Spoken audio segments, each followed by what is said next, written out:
front, great. If not, use the tools in the cockpit, the weight jacker and the adjusting bars.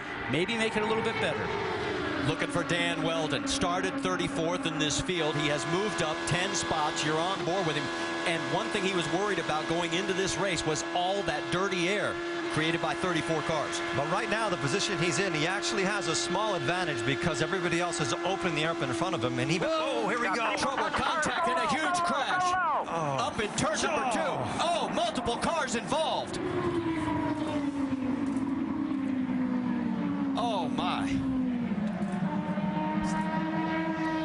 It looks like Dan Weldon may be involved in it. And Eddie, you and I spoke about this morning on the drive-in. Just this amount of cars, the speed, just the chance for what they call the big one. And what happens in conditions like that, even if you're 300 yards behind that, you cannot stop these cars. The only option you have is to try to avoid it, and it was impossible to avoid anything there. And you saw Will Power, his car involved as well. My. What a mess. That's Townsend Bell that was, I think his car was up on its side there, the 22. 15 there of Jay Howard. An additional entry, excuse me, is that the 19 or 15? I can't see with the sun shining there. Some of the car is broken. They're showing that as Alex Lloyd, the 19. It's the 15 of Jay Howard. Yes.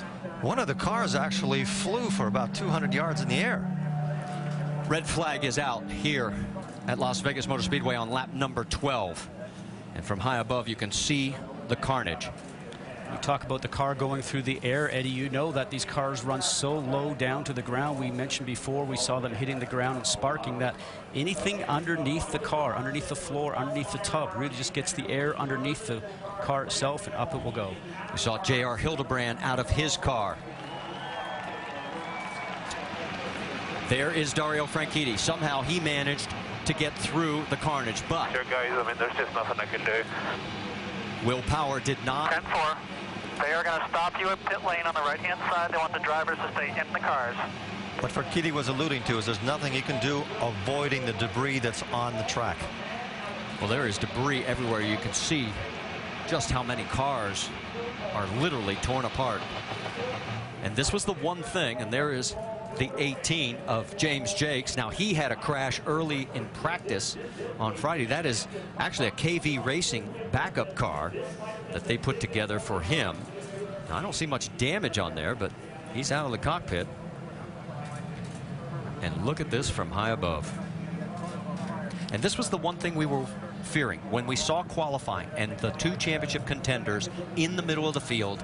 A big crash like this early in the race. What happens in accidents like this is that a single mistake by anybody, which might be dirty air, could be anything, multiplies itself so fast that you start accumulating cars. There's no way that you can control what happens. Once you start spinning at those speeds, it's impossible.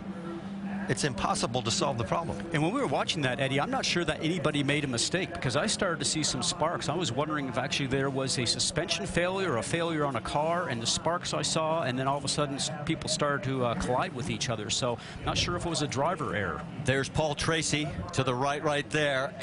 We're going to sort this out. We know at least 8 cars are involved, maybe more. So stay with us. We'll go side by side, and it's only lap 13. And we've already had a huge crash here at Las Vegas.